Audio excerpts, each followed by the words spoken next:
So Amazon hasn't made all-time highs yet. All-time highs are at 242. Obviously, we know at some point that was 2,400, but they had that stock split. So 242 all-time highs on Amazon. We've got a little support down here around this 220 area.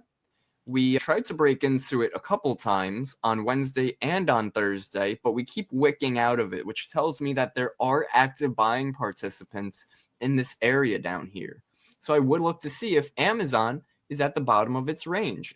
Same thing, guys. Use our rectangle tool. Here's our high of the range. Here's our low of the range.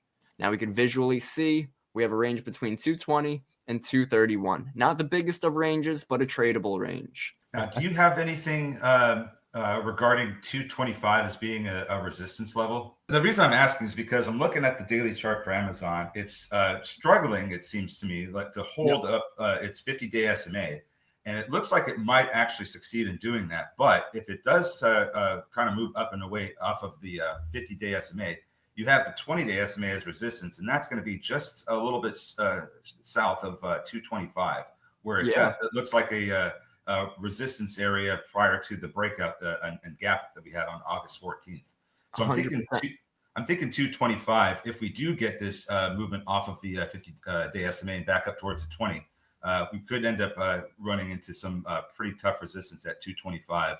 Might not be able to get much higher than that. It could end up getting rejected. That's kind of what I would be looking at as a potential outcome if we cannot recapture that 20-day SMA.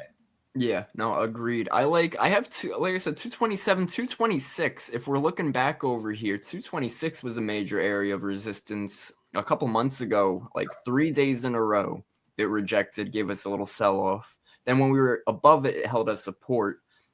If we are creating lower highs here on Amazon and we are going in a bit more of a bear market with whatever news comes out today, I would possibly look to see if we create a higher low on Amazon around that 225, 226 area for a short position to target the next low we have, which would be 211. And if you look even further left, we are making some higher lows as we, as we've come off this bottoming from April. So a lot of compression happening, especially up in this area we're in right now. Yep, exactly. Real tight position here on Amazon. Wouldn't really look for a long-term position until markets are able to actually show us some consistency in a specific direction. That makes sense to me.